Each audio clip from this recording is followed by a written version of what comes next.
DJ LeRoy. NightWatchman, how you doing, buddy? I'm well. 'Tis the season. It is indeed. And especially, you know what? I heard that, Albany is popping, alive and popping, especially as it relates to legal cannabis. So I'm really, really curious. I got to give them major props for making sure that it did not lose the public's conscience, that it is actually happening. And you know what? We even have discussions about stuff happening on 125. Absolutely. Okay, so let's bring out our esteemed guests. Our first guest I'd like to introduce is New York State's Assembly Majority Leader Crystal Peoples-Stokes. Yes. Hey, Majority Leader, how you doing? I'm doing really well, thank you. Nice to see you all. And it's a great day to be on this side. Absolutely. All right. Absolutely. Buffalo in the house. And as a matter of fact, a NightWatchman, I have to actually point out. So you have the Jets, you have the Giants, who ain't doing squat, but you got the Bills, baby. Okay, that's right. There you go. And by the way, the Bills are the only team that actually plays in the state of New York. No, you didn't. It's true. I believe the other guys play somewhere in like Jersey or something. Let's be honest, I am born and raised into a family that love football, so I love football, and I am a big Bills fan. But when they're not playing the Bills, I'm a Jets fan or a Giants fan. All right. Okay. You have your priorities straight. Absolutely. And Majority Leader, I have to say now, okay. Now, is it the 5th time in the Super Bowl the charm? It should be. Absolutely. Okay. If you don't go there, you can't get the charm. So you got to go. Very nice. So NightWatchman, who else we got? Esther LeLievre is a cannabis educator. I only met her about a week ago, but I was so impressed with her knowledge of what's going on, not just in general, but also in the communities in New York. And I thought that she would give us a valuable perspective. And she's actually teaching cannabis education in New York City public schools, which is I think is phenomenal. So Esther, welcome to Soul Lounge Primetime. Yes. Thank you. I'm gonna leave Majority Leader Peoples-Stokes because I'm a Jets fan. Now, Esther, can you say 1969? Like, come on. I know, but I feel like I gotta be rooting for the underdogs a little bit. I hear you. That's part of being a New Yorker a little bit. I'm just glad that this year we have some action in, we have reasons to be hopeful about New York football in general. So Indeed. So last and certainly not least, we have Damian Fagon, who is the Chief Social Equity Officer for the Office of Cannabis Management. And there he is. All right. Damian. And I understand, NightWatchman, was that guy not a grower upstate? He was a farmer for sure, yeah. There you go. That's the one thing. Every day I'm in the office, typing up reports, looking at Excel spreadsheets. I just look off in the distance and remember I used to farm. What happened? Exactly. Oh man, you got called to a higher calling. Yeah, exactly. So NightWatchman, I normally start it off popping and whatnot, but this time this is special. I'm going to let you do that. Go ahead. So I would like for us to start by talking a little bit about what has been accomplished so far by the Office of Cannabis Management and the Cannabis Control Board, and just in general what the New York State legislature and executive branch have actually gotten together on the issue of rolling out legal cannabis. So I want to start with Majority Leader Crystal Peoples-Stokes, and if you can just kind of give us a little arc of this whole progress toward legal cannabis here in New York. Well, good morning. I want to thank you all for having me here. It's a pleasure to share this time with you. And honestly, it was a work in labor. I mean, it took 8 years to literally to agree with me that this was something that needed to happen. Wow. You know, honor Senator Liz Krueger too, because she's the person who sponsored it in the Senate. And then once we did finally get it to the floor, it took 7 hours of debate. Wow. But it was worth every minute to get this done. It happened in March. We didn't get a Office of Cannabis Management in place until Kathy Hochul was sworn in as governor. And that's really sad because we could have got started earlier. If not, you know, the other folks would not have been so interested in just simply playing politics. But we moved past that, and I am impressed with who she has selected. She asked me for my opinion. I gave it to her. I told her I thought Chris Alexander would be a great person to be the executive director, given that he had spent a lot of time working with me and Senator Krueger on putting the legislation together. He's also worked in the industry for a while, and he's a very sharp young man and a skilled attorney.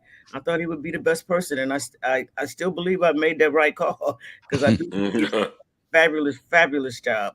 I think the Office of Cannabis Management's Control Board is doing a great job as well.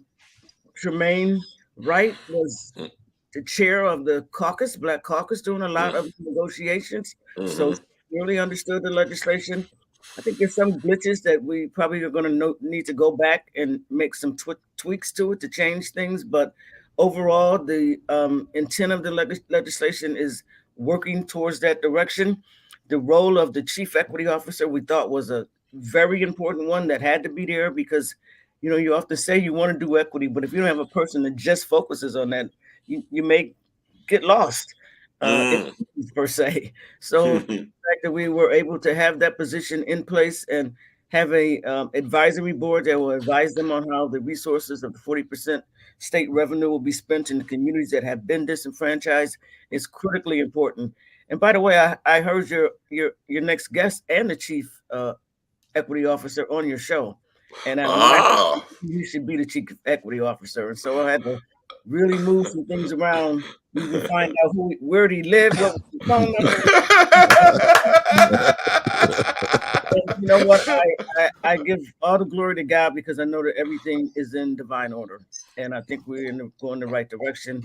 Will we have to do some tweaks along the way? Yes, we will. But right now, I'm grateful about where we're going. Beautiful. Oh man. So NightWatchman, you just knew whatnot that having the majority leader on here, we want to seriously set this bad boy off. Of course.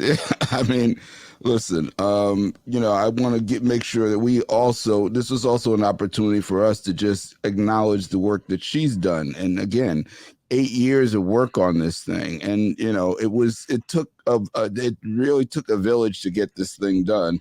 And as I said before we started this broadcast, there were a lot of people and certainly a lot of Black women who stood up and stood for an equitable law being passed. And I want to mention Cassandra Frederiques and Regina Smith and Gia Moran and Mary Pryor and there's so many people along the way. And yes. Yes. And if I left anybody out, we're acknowledging you because there was a general will that we were not going to let this pass by and have happened what happened in the other states. And we still have to, you know, we're still not there yet, but we have accomplished more in New York, I think, than any other state has done so far in terms of having an equitable program. So I want to pass this over to Damian, who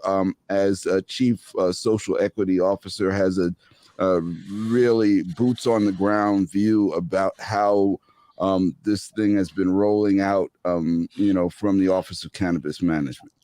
Yeah, absolutely. And thank you for the intro, and thank you, Majority Leader, for all your work on this. I think, you know, what jumped out to me when she said 8 years, you know, like that's how serious we take this responsibility in the office. The amount of work and activism and resistance and strategy that went to even getting, you know, Black and brown communities this opportunity. Like I have such a deep respect for that work. And so, you know, when I'm in the office and we're working on these things, like people are so dedicated to this mission in our office, and the ones that actually want to come here and put in the time and the effort to continue this work is they recognize all of that. A lot of them come from those communities. You know, Chris was, you know, at Drug Policy Alliance. He's been fighting for this for like almost a decade at this point. And, you know, the one thing I'll say about what's, you know, what for people on the outside looking in, you know, a year ago, Chris probably had 5 staff members at OCM. Wow. They weren't doing they couldn't do anything. Like everyone's thinking like, oh, they're gonna come out with regs in spring, they're gonna do this, they're gonna do that. By January, maybe they had 10, you know. And so in under a year, you know, the agency's gone from, you know, Chris with 5 people to what today we have about 155, 160 staff spread out over, you know, New York City, Albany, and soon Buffalo will have an office there. And that slow growth of an office, you know, every month we were adding like 30 new employees. We had to train them. A lot of them didn't have cannabis experience. We got to teach them cannabis. We got to teach them all these different complicated concepts. We got to set up workflows. Like Chris stood up an agency in a year, like an entire independent autonomous agency that governs a brand new industry that no one's ever doing, things that no one's ever done before. And I really feel like that gets lost because Chris is so talented in terms of like writing policy and writing legislation. Like he's managing the hell out of that agency. He's got inspired. He's got people begging to come work at his agency. We're all working there like it's a startup too. Like people are putting a lot of sweat equity and time and effort to see this thing through. And they're trying things that haven't been done before. CARD has never been done before. Like there's no program that we saw out in the world. We're like, let's do that. That worked. Like this should work. Look at this. Wow. I want to ask you to just explain CARD for listeners who might not know what that stands for. Yeah, conditional adult use retail dispensary. Wow. Innovative license type and program that seeks to, you know, really put people who are justice impacted and nonprofits who do justice work at the center of the cannabis industry with the first 175 retail dispensaries. And we did that in partnership with DASNY, who are, you know, still scouring the state for leases and raising money to fund that initiative. But man, no state has ever attempted that, to put people who are arrested for weed as the first ones to sell it in their state. No one even like that wasn't a priority for anybody else until it came to New York. Nice. That's because of the you know, the legacy and inspiration of people like the majority leader that continues. Excellent. By the way, because it is the first time it's ever happened, we're actually being sued because of that. And so it's like Buffalo don't have an opportunity yet to have a dispensary because there's a court case. Wow. And people are challenging that we want to focus on New Yorkers first. And I think it's so sad because the case is coming out of Michigan. What they should be doing is challenging those states that did not set up a priority for the folks who have justice impact. That's what they should be challenging, not the state that is trying to do it right for its people. And maybe, you know, there's 170 something licenses, as Damian said. Maybe you can be 152, but that doesn't mean you have to be first. And you shouldn't be challenging the office's opportunity to select who they would like to select to be first. We'll win the case. I've had conversations with the Attorney General, the People's Attorney. She's working on it for us. We'll win that. Beautiful. There'll be more because everybody wants access to this industry. And everybody wants to be in New York. Yeah, but nobody was raising their hand to go to jail. That part, yes, absolutely.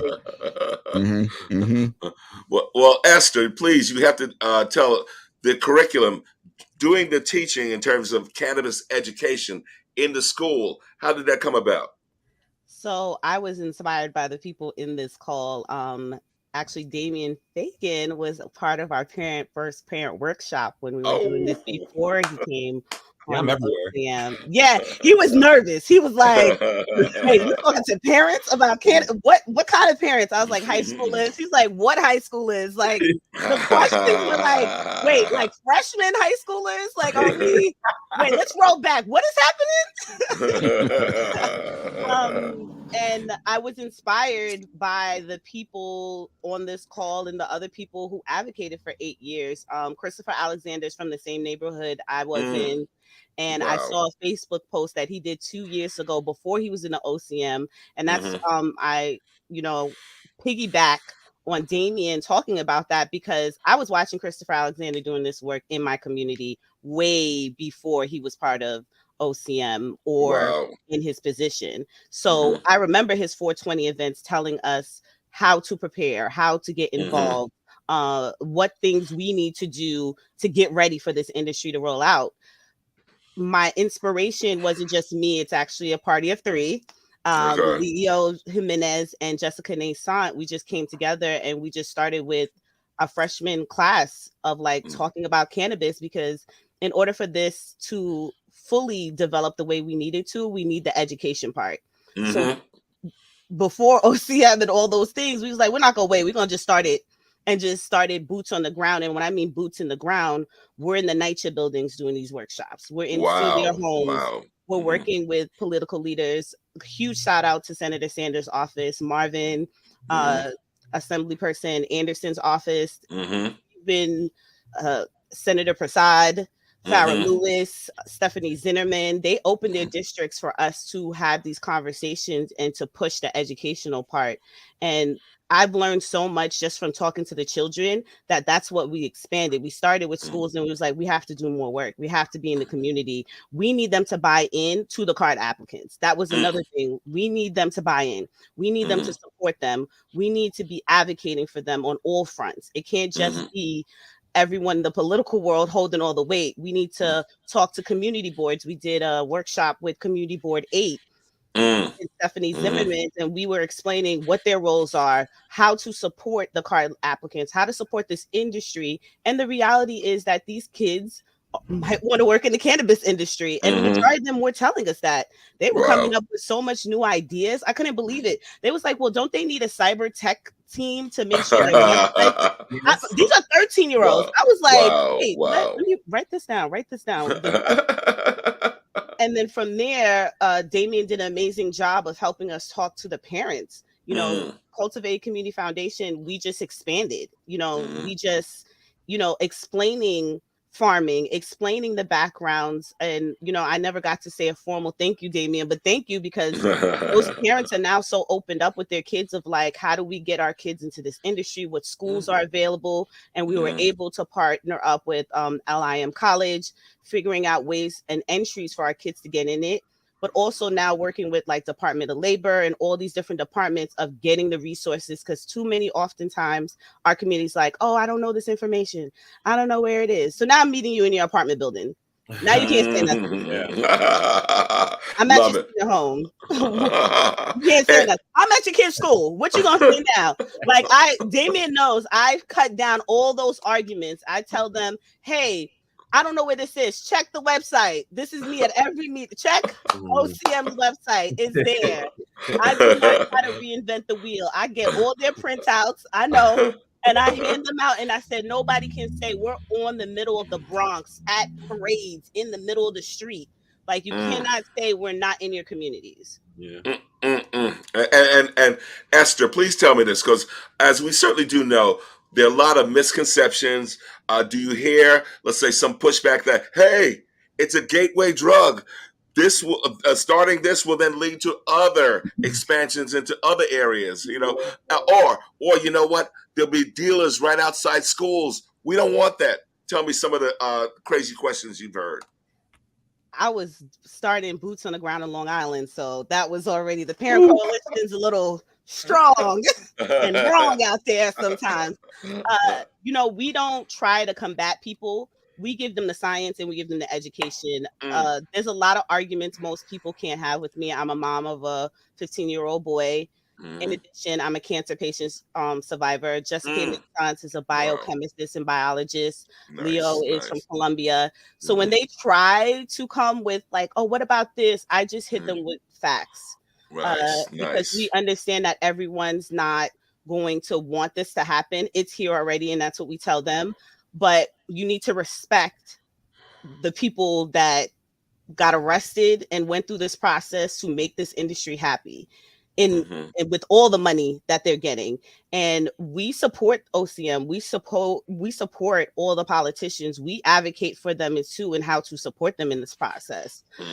But some of the questions is like, this is a gateway drugs. You can't say this is medicine. You can't say this. And, you know, I always give an example. I was a cancer patient at 19, a senior, you know, freshman in college. You can't tell me how cannabis was effective for me as a cancer patient. And most of the time that shut people down. But in addition to that, we tell them the work that we're doing. You know, I know they don't have an educational infrastructure, but we say, hey, we're in the schools. So what do you want to know about the schools? Because if you're not in it, you can't really say what's happening unless you're in it. You gotcha. You know what I'm a little curious about? Okay, so one of the serious people in talk on the federal level who was you say conservative, but yet once he left his position as Speaker of the House, you know, he actually went into the industry, and I'm talking about John Boehner. So now, upstate New York, which might be a little bit more red, have we seen some of those repubs embrace the cannabis industry for their counties? Majority Leader, tell me. Kind of how you see people illegally setting up shops all over the New York City. They're doing it all over here too. Wow. I don't mean just Buffalo. I mean in suburban communities, in rural communities, there's a smoke shop set up illegally somewhere. So, you know, they suggested it's a gateway drug and they don't want to have access to it in their communities. But these people don't even have license yet, and they are open and illegally doing business. And so John Boehner is not the only one that understands this is about money. I want to mention this. I really want to honor the work that Esther has been doing, because I think education is critical here. The plan has been so stigmatized. It's got to be a huge effort to go into destigmatizing it. And because of that, we actually have put education into the legislation. So eventually there will be resources that will go directly towards the kind of education that Esther is talking about on a broader scale. And so I hope that she's, you know, geared herself up to be actually maybe one of the people who submits an RFP to Chris and Fabian. Oh, I'm geared. I've been geared. The other thing I want to mention is that, and I'm not sure exactly how this works, Damian could probably explain it better. No, yeah, I'm already thinking of some stuff. The governor actually gave money to SUNY specifically for the purpose of education. And I did those sort of education things around my community from the time I introduced the legislation, and we still do it. And one of the gentlemen who participated in the beginning is now been recruited to be a vendor at the Super Bowl. And wow, consumption park, and their NFL experience will have a consumption park. And to be honest, if you watch the Super Bowl, which I know many of us will, you will see a commercial that advertises cannabis. Interesting. Wow. Wow, I didn't know that. Yeah. Wow. Yeah. So I'd like to jump in and just let's talk about the historic event that's happening on December 29th, when we're actually going to have the first legal dispensary open up. And I believe that is initially it was announced for 125th Street, but the last thing I saw is that it's happening actually downtown. Housing works. So Damian, can you tell us a little bit about that? Yeah, and man, I'm pretty exhausted because it's all we've been working on for the last like 2 weeks now at this point. But the office is starting to freak out. We're starting to get real excited because just yesterday, the first transaction of a retail dispensary paying a farmer for their product happened. All right. And so yes, you gotta understand the amount of things that have to be in place for that money to exchange hands legally. Like the payment processor, the contract, the regulations, the guidance, like all these things had to be in place, like a domino set, for that payment to go across from one business to the other, one licensed business to the other. And yeah, we're super excited. Next Thursday, we're going to see the first legal sale of cannabis happen on Broadway and Astor Place in Lower Manhattan. And that'll be done by Housing Works, a legacy, old, long-standing nonprofit that's been doing amazing work with the homeless community, which the HIV/AIDS community, and with people returning from prison. And I think what's still so exciting to me about this concept with this nonprofit, and a huge shout out to the folks on the policy team, including Axel, who first saw the opportunity with nonprofits to bring them into this space. You go to Housing Works dispensary, you buy $100 worth of pre-rolls, you're supporting a family farm upstate. Your money's going to the community reinvestment for communities disproportionately impacted by prohibition. It's going to schools, it's going to drug rehabilitation, and it's going back to that nonprofit to keep doing the work that they've been doing in the community. So every dollar you spend in these nonprofits and these dispensaries is making New York a better state. And it's circulating in our economy. It's reinvesting in our communities, and it's helping people. And I just think that is just like the coolest way to smoke weed. Like there's just nothing more encouraging, and that you're helping people like that. I love it. Love it. And you know what? I want to harken back on education again, Esther, because and Damian, certainly you remember this when we were doing some of those early workshops there at at HBA. They said one of the biggest pushbacks was coming from the faith community. Has there been any attempt to educate, let's say, the clergy about the benefits of cannabis? Yes. So we did a 50 pastor workshop in Stephanie Zinnerman's district, right in Bed-Stuy in a community center. Shout out to Pastor Bird. And in addition, shout out to Air Wellness, because Kari Edwards saw what we were doing. They're not in New York. They're a medical cannabis company, and piggyback on how do we support you doing the social impact in New York. And since we connected, it's been great. It's been amazing. Like, we've been able to see 500 to 1,000 seniors in a week. Nice. Which is robust selections, but it's been good. We've been able to see some of the work we were able to do. We were actually at Angela Yee Day giving out back to school backpacks, about 600-700. Brooklyn DA's office gave us books because we want to keep the education on all factors. So the clergy has been amazing. Surprisingly, it's funny. After we did that workshop, we actually saw one of the pastors walk to the On the Revel event that they had in August. And I was like, Pastor? And she said, look, I was like, Pastor, is that you? She wasn't in a hoodie. She wasn't cloaking herself. And she said the biggest thing that she took away from our educational workshop is to educate herself. So she said, in order for me to educate myself and to minister better. Because we give them that part of, we're going to have people coming out of jail. We're going to have families that are going to be reconnected. There's social service work and community work that we need to support while this industry is growing out. And she said, in order for me to minister better, I need to educate myself on how I can support my ministry. And that was enough for me. Got you. Perfect. Yes. And what I want to throw out there, okay, so let's say we have locations identified. And Damian, we know that sometimes there can be pushback from certain constituencies about a location. Yeah. Is the Office of Cannabis Management set on that location, or will they entertain, let's say, ideas for possible different location? Yeah, we want to work with communities that are going to see these businesses, launched inside of them. Like the businesses don't work if the community doesn't buy into them. And I just want to give an example of how we run into problems, early in the cannabis industry, early in the legal rollout. So, there's a municipality upstate that, was sending us paperwork about, they want to have all the dispensaries in this one industrial part of the city.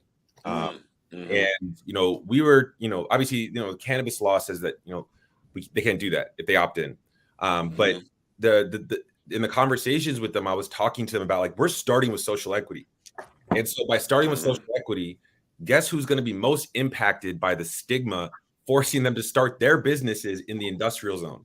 And so then once the stigma fades and people see that it's a normal industry, that it benefits the community, that it benefits the tax revenue of the city and overall quality of life, guess who now gets the dispensaries downtown in the business?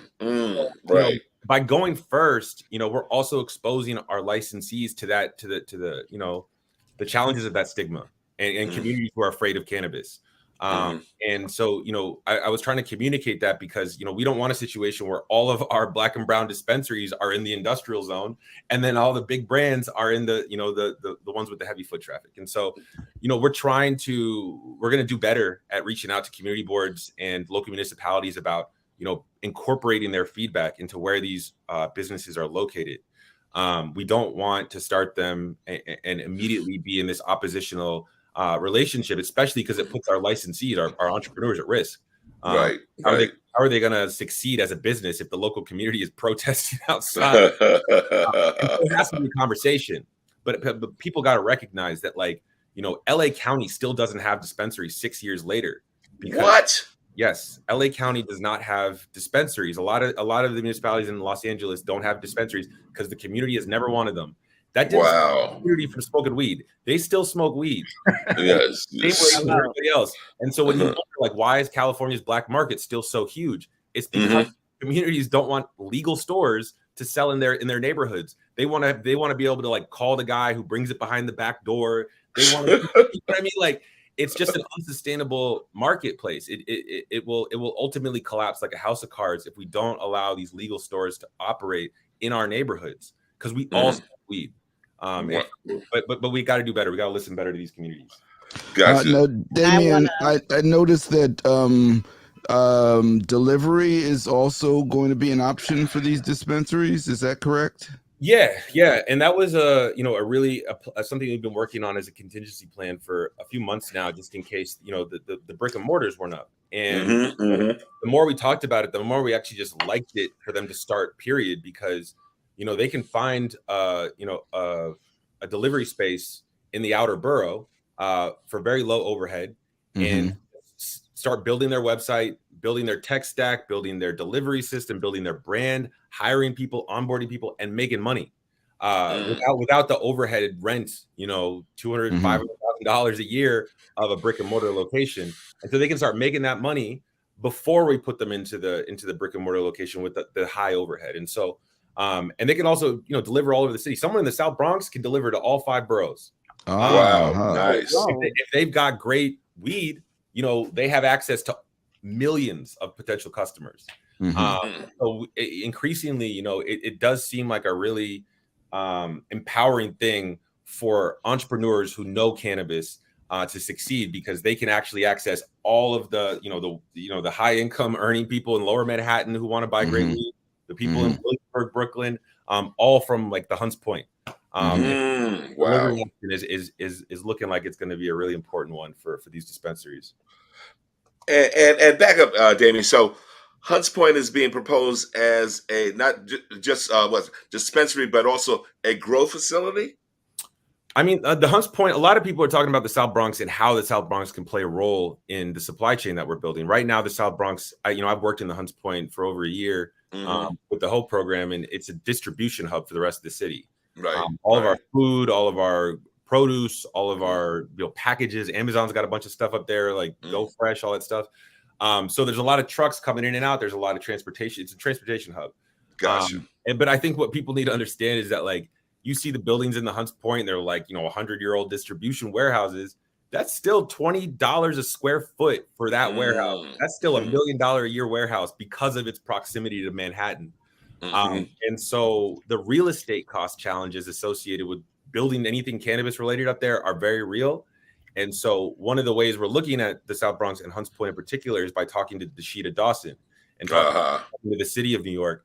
What real estate does the city have access to up there that we can help, leverage to help the community up there access this opportunity? And so that's when we're talking about real estate, we're talking about city owned, maybe even state owned real estate that we can provide to entrepreneurs, or we can leverage to help entrepreneurs access the industry. Gotcha. And majority leader, I'm thinking about something. So let's say we have the legal market, right? It's about to unfold, but we still have as I said, illicit market still out there. We should prefer law the term legacy. I was going to say illicit. But Majority Leader, tell me, what should be done? Should enforcement really come down hard? What? Well, it should come down hard, but it should not criminalize people all over again. Okay. It should say you need to follow the laws of the state of New York. And so once the legal stores are open, by the way, it's going to be very hard to enforce the fact that they're doing this illegally until stores are open, because it's a legal product. Right. And in hindsight, maybe we should have did regulation before we made it legal, but that wouldn't have worked in New York State. It didn't work anywhere else. So people are just going to have to be patient with us as we move through this. I believe that Chris and his team are putting together some potential ways that we can look at some new legislation in the upcoming year to deal with these places that are selling the illegal weed. Well, I'm going to call it the gray market. Yeah. There are a lot of people who have other state licenses that are selling. They have license to sell lotteries. They have license to sell beer. All that should be in jeopardy. Wow. And I personally think that landlords who allow people to open up smoke shops in their building, we should go after them. Go after the landlord, because they're allowing that to happen in their building. And it's a legal product, but it's an illegal process that they're using. Gotcha. So and go to landlords, they'll be the ones to help us shut this down. But you got to get the stores open before you can even, it's not going to go away. Just like I don't think the illicit market will go away once stores are open. It's going to take time for that to happen. By the way, people thought that, once lottery became legal, that folks were going to stop selling numbers on the street. You can go to almost any bar in the Black community and play a number. That's true. That is so true. One thing I can say, to piggyback, I was part of a blue room discussion about enforcement, and they're doing a 3-prong approach, which is facilitate, rehabilitate, and enforcement. Right. So they're going to, DeCedar Dawson's doing an amazing job of where they're going to do cease and desist, get those people to actually do the legal route so that they can infuse them. And then afterwards, if those 2 actions don't happen, then they're doing enforcement.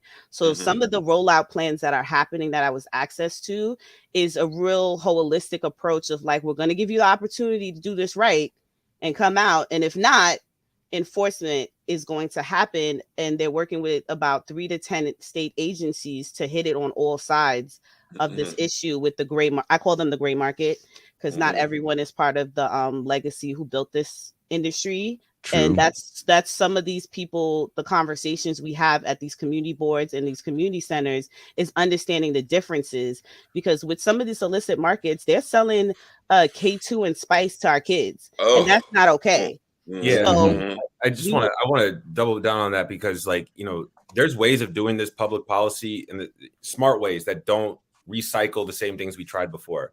And an example of that is, I talked to Lila Hunt, is our director of campaigns at OCM, and we could spend a couple $1 million putting ads on the subways telling you that these gray market stores have untested, unsafe product, make you sick. You're funding, gangs. We could do this marketing campaign for a couple $1 million and wipe out half their revenue, because they can't advertise. They can't advertise. Right. They have no ability to actually control the narrative. We can do whatever we want with the narrative. We could put commercials on TV. We could do all these things for less money than it would cost to arrest people. Do you know what I mean? We don't have to start busting up shops. We can just educate consumers. We can put stickers on top of our store, be like, scan the UR code here to find out if it's a legal shop or not. That's got tested product. That's a great idea. Tested product. It's actually more affordable to the state, and there's less harm overall in the long term. And I want to just agree with that approach. Much better approach. I want to agree with that, because that's what we do when we educate people. We tell them the things to look for. We tell them to check the website of the OCM and find legal medical stores and find legal stores or CBD stores. We tell them, hey, this is how you check. Even during Halloween, we were in the Bronx warning parents of making sure that you're getting the right candy. Smell it, check it, make sure it's legit candy, because we have false packaging, and we bring all those packagings to our tablings. We show them what legal product looks like, because we've been able to work with Air Wellness and different organizations where they gave us dummy products so that people visually see what this really is supposed to look like. Because a lot of us in our neighborhoods don't know what a real dispensary is, don't know what the real products look. So they're assuming these are all. I had an argument with a vet and he was like, no, this is a legal shop. I'm telling you, I saw it. And I'm like, I know visually. And then when I showed him, he's like, wow, this ain't real. He got 2 stores. And I was like, and that's what you're supporting, because when you're supporting those tax revenues are not coming back to us. Where are they going? Brother man on the 5th floor ain't putting this money back to fixing the streets or the lights in your neighborhood. So I advocate for making sure people focus on going to the real shops, because the tax revenues are important. The investment back in our communities is going to be huge. As a person that deals with education and understanding where we need those helps in this area. By the way, this is still America, and it's still a very capitalistic society we live in. That's true. People are going to take advantage of an opportunity to make money, and believe me, they are making a lot of money. But as Damian said, and as Esther was saying, we got to be smart about how we remove them out of this industry to make sure that we get the investment that returns back to our communities. And I think that's the direction we're going. Damian, I've got a question for you. I also want to talk about the other aspect, because there's different aspects to the legacy market. And one of them, and I know that you started interacting with them even before you came aboard with OCM, are the legacy growers. And I know that there are legacy growers here in New York State that are actively planning to transition their businesses into illegal businesses. So can you tell us a little bit about how that process is going? Yeah, it's going great. Our first attempt to start bringing them into the space is through this cannabis compliance training and mentorship program. So when we posted this application about a month and a half ago, I had no idea what to expect. We did a lot of outreach as an office with our external team, Jason Salmon, myself, a lot of folks on the equity team, Tabitha Robinson. We had been traveling all over the state, Buffalo, Syracuse, Rochester, Brooklyn, the Bronx, meeting with legacy growers, informing them that we need their genetics, we need their talents, we need all their skill sets in the legal industry, and building trust, building community with them. And so when we posted that application, we got 650 applications from some of the best growers across the state. And so, we have an objective scoring criteria that sort of looked at their narrative, like college essays, looked at the submissions and scored them based on, the level of their expertise in growing cannabis. So mentioning, higher, skilled, like, CO2 machines or multiple genetics or growing hydro, like these things that they talked about in their applications actually, started to push the more experienced operators to the top. And so we just finished interviewing 250 people this week. My team did in Albany.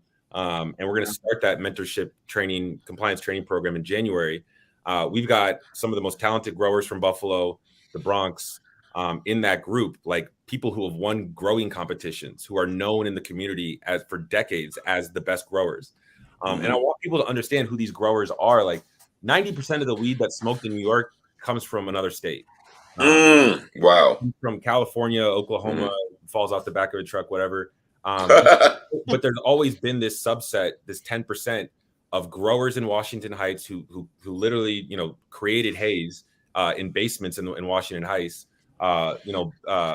apartments in the Bronx, houses in East Buffalo. People have been growing cannabis around the state and risking decades in prison by doing it. Because you got caught with a bag of weed, you might go to Rikers for a day, but you weren't getting locked up for multiple years. If you got caught with a grow, and you can Google this, you can read the New York Times releasing articles like man in Washington Heights caught with 100 plants gets sentenced to 10 years in prison. Like, wow. Serious time if they got caught. And so it's been very difficult. It's taken a lot of time to build trust with these communities. They're the type of guys who wear ski masks on panels when they meet you. I know who he's talking about. He still wears that ski. He still wears that ski mask. He was just in the New York Times. He was just in the New York Times. Ashley Southall wrote a story about the New York Growers Cup and highlighted a lot of these legacy growers because they're so talented. He was on his face with the ski mask. He's in the New York Times and he's sharing it all over Instagram. Like, I love it. Like, also, we had him on our show as well. That's right. That's true. He's finally able to share with this community like what he's good at. Like his skill, he had to hide it from his people for so long. And now people are like, yo, you can do this? And he's like, yeah, check it out. Like, this is my genetic. I made this strain.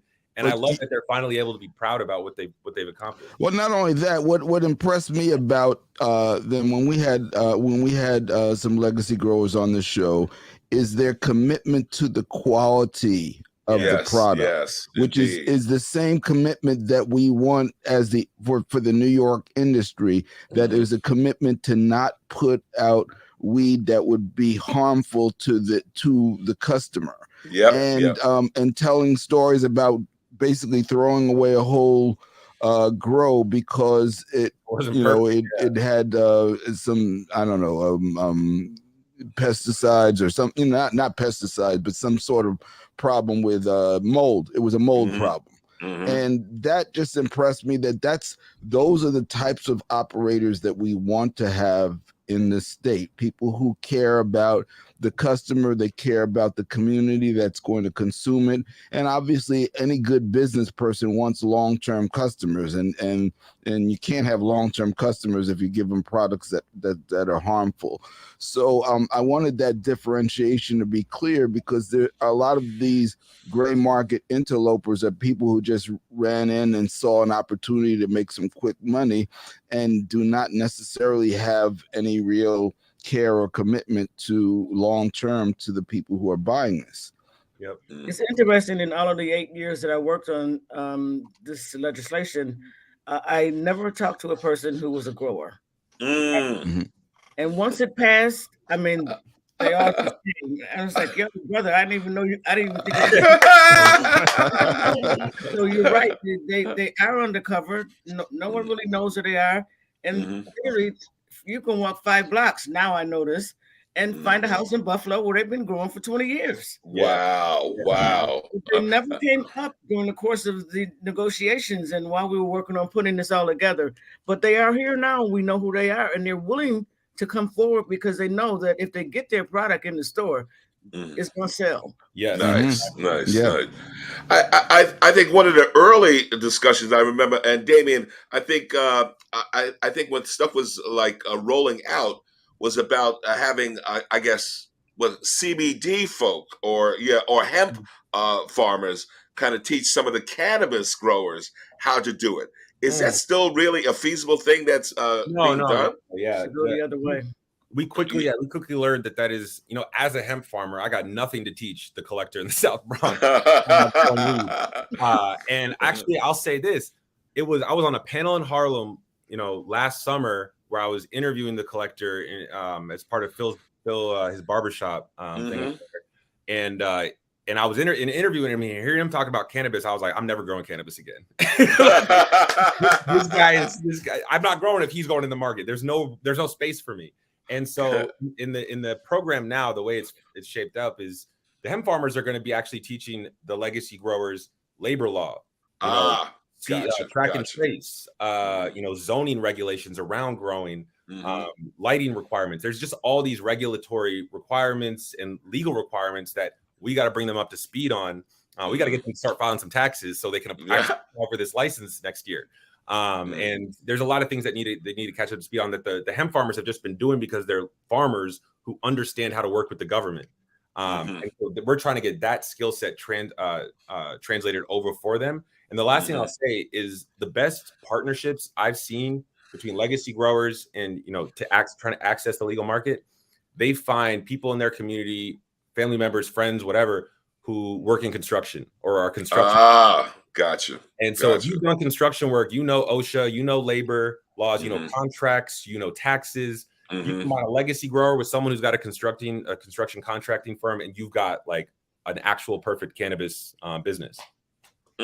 It's funny that he says that because that's what inspired me to get Mixie's Blossoms, where I wanted to support those people still coming up who don't understand compliance, don't understand payroll, understand workers' comp, understand community relations. Because At one point, I was a bookkeeper for a construction company. I want to say the concrete company in Long Island. So Gotcha. you learn a lot real fast working with both companies and plumbing and electrician and understanding certain guidelines. So next year, I'm going to be actually starting that to work even more in depth along with these agencies, like knowing where they can find the resources, directing them directly where you can go for SBS. I just got my MWB certification and I got it in Harlem and I'm in Southeast Queens. There you go. And I was telling people, hey, I got it for free. And I was going into the cannabis industry and seeing how many people was like, oh, I don't know how to do this. It's too much work. And this is this. I don't know where to go. The resources aren't here. And someone from Harlem told me that. I was like, well, I was at Miss Regina's in Harlem Business Alliance doing all of this. I was in SBS. So I put myself for the last year into these different areas to figure out, okay, how do I streamline this even? Because it does become overwhelming. Compliance in New York is a big thing. I used to work in the grocery stores. You know, you getting your fire extinguisher check every 2 years. Oh, yeah. I've done parades. I know about permitting. So just to get them at ease and actually seeing someone like them do it and put themselves through it and say, hey, I went through this to get banking. I went through this to get my MWB certification. And this is how we're going to make it easier because, you know, there's so much anxiety around this already for these people. Like, you know, Damian was saying, that guy with the mask, everywhere you see him, he has a mask.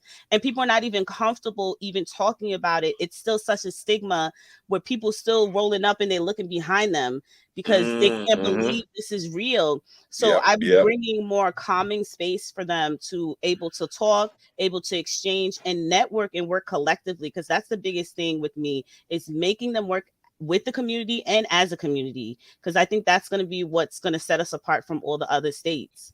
Beautiful. And Esther, do you have both your city and state MWBE? I do. Ooh. And I have to thank Fernando at SBS for helping me because it was a definitely challenging, but I got it done in 2 days. And because I found out if you do it through the fast track program, you're able to get it done. What took an 8 to 10 week process became an 8-day process. Beautiful. One of the things I realized during that process is, oh, I gotta get these paperwork. If I was a little more organized, collecting and knowing all these paperwork, it would have went easier. So I want to even double down, even for the women, to help them. Like, all right, these are all the paperwork. So by the time you get to SBS, you're calm. You already know, okay, I got this, and then it's a smoother transition. Whatever to make it easier. And I know that's not always going to be the case, but wherever I can support that, and CCF can support that, and my team can support that, we're going to do it. And I don't fight, you know, OCM because Damian, no, I'll be like, you got more information? Let me get them papers. All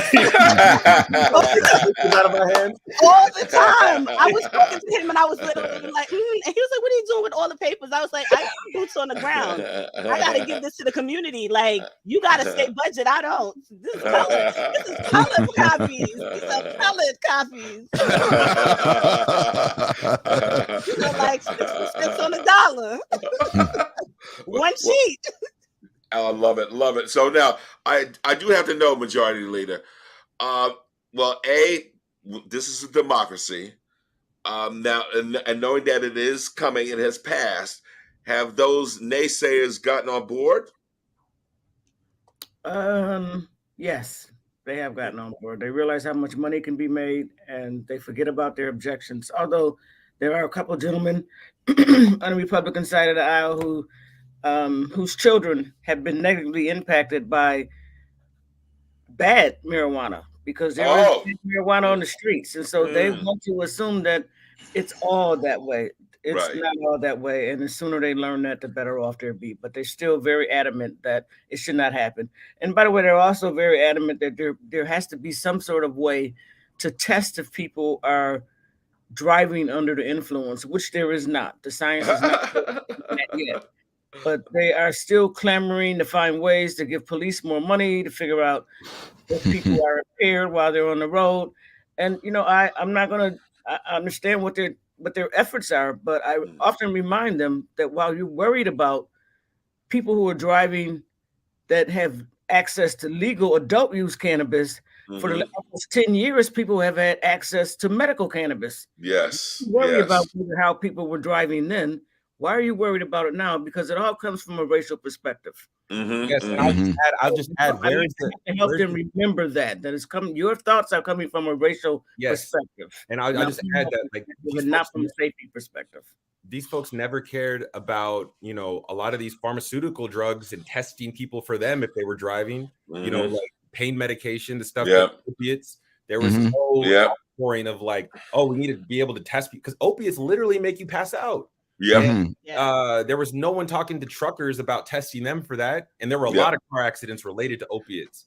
And so, as soon as this plant is legalized, everyone's talking about everyone's gonna be driving out. There's all these assumptions caked into those assumptions, like the majority leader mentioned, is decades of bias that date back to the 1930s and are, you know, it's Ronald Reagan, you know, say no to drugs type stuff mentality. It's not thinking program. Exactly. And by the way, you know, some of them you are able to talk to some of them and reason with them and show them the data and show them the facts, and you know, it's like a light bulb goes off for them.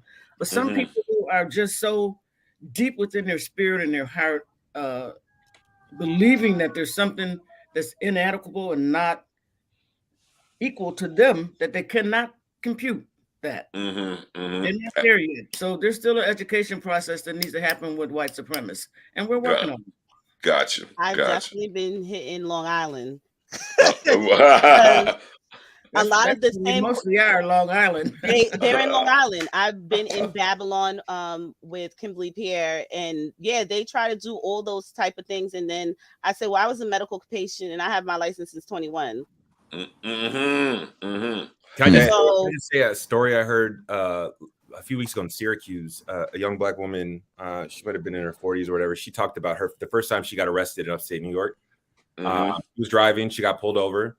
Cop looks in the window. He sees Dr. Dre, the Chronic, with the weed leaf on it. Oh, Lord. And he says, that gives me the right to search your car. Pulled her out and you know, found weed. She wasn't smoking it, but they found weed. And that's how she got her first charge. And I just want to say that that stigma is just like, think about that. She had a CD with a weed leaf on it, and it upended her whole life. Wow. And then that cop, obviously, you know, pulled her out and searched her for that. But that bias is just, you know, those interactions with the community, with the government, with police. It's just so it's so deep. And you can see it being picked up again with bail reform. I mean, bail reform simply means you need to be found guilty before you're incarcerated. Yes, absolutely. They have added this whole thing to bail reform like it's just letting criminals out on the street. That's not true. True. And every community where it's been happening, crime's gone down. So it's just like people are lying. Basically. And by the way, not only crime going down, but the state has saved money. Counties have saved money by not locking people up unnecessarily. They're not conservative when it comes to criminal justice. When it comes to lock them up. That's it. So Night Watchman. Yeah, we have to start wrapping up, but I'd like each of our guests to just give us a little bit of a closing statement. Perfect. And let's start with you, Esther. Well, I want to thank you guys. I want to thank for the work the OCM, Dashida Dawson, the Majority Leader Peoples-Stokes have done. I have been able to campaign and take your work and just do the boots on the ground because we know you guys can't do it. Support from Air Wellness has been amazing. Kari Edwards from Brooklyn, he's been an amazing job. And just know that you guys have support from Cultivated Community Foundation to continue this work. And education is going to be key in this game. I'm trying to make sure that our community, everyone is buying in. I don't want people losing their night shift privileges. I don't want people I don't want rearrest. I don't want people smoking on federal property and getting arrested for that.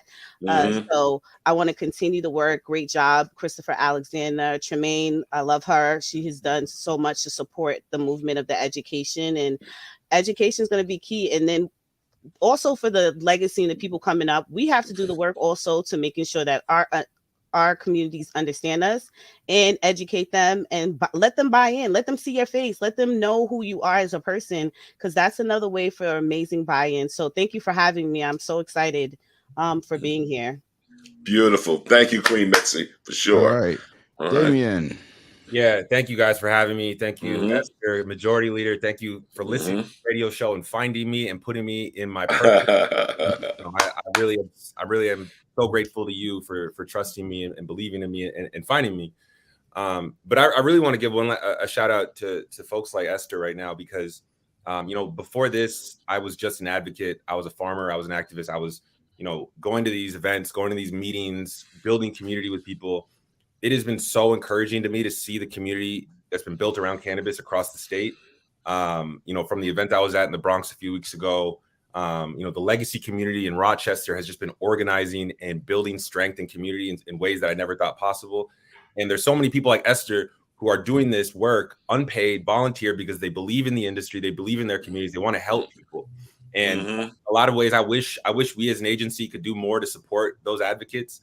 And partner with them, but we're kind of limited legally in what we can do. But color copies. Yeah. Color copies. I got like 50 activists and advocates from all over the country on my phone every day telling me what's happening, telling me what people are saying, giving me advice, encouraging me, telling me to keep going. And so I just want to let people know that, like, we see you, the community that we built here in New York around cannabis. Like, we love you. Keep up with the good work. We need you. Don't stop, and thank you. Beautiful. Majority Leader. Well, first of all, I want to thank you all for having me. It was a great discussion, and what a pleasure it is to meet Esther. There are folks like Esther all over the state of New York now that are advocating and educating people, and I'm grateful for that, because there's so much miseducation out there. People give out wrong information about the Office of Cannabis Management on a regular basis. And I love it when there are some immediate people in the vicinity when they say it, that I don't have to always be the one correcting them. People understand this is nice. You can't speed through this. You got to take your time to get it done right. Lastly, I want to say this. Every time I meet a legacy entrepreneur who have, for lack of better words, been the boys on the corner, and selling. And I say to them, they actually say thank you, but I say to them, I did this for you. Yes. I don't know you, but I know of you. You live all over the state of New York and in our communities. This legislation is for you. Yes. Get yourself right so you can take advantage of it in the way it was designed to. And they're doing that. I love to see the glee in their eye when I say I did this for you and I don't even know them. But that's real, because I did for them. And I can't thank Chris and his whole team, and Damian and Axel and everybody that works with them. I am totally impressed by the work that they're doing. They're building a brand new agency in little or no time and getting the work done. So I would just say to hope that everyone has a really great New Year.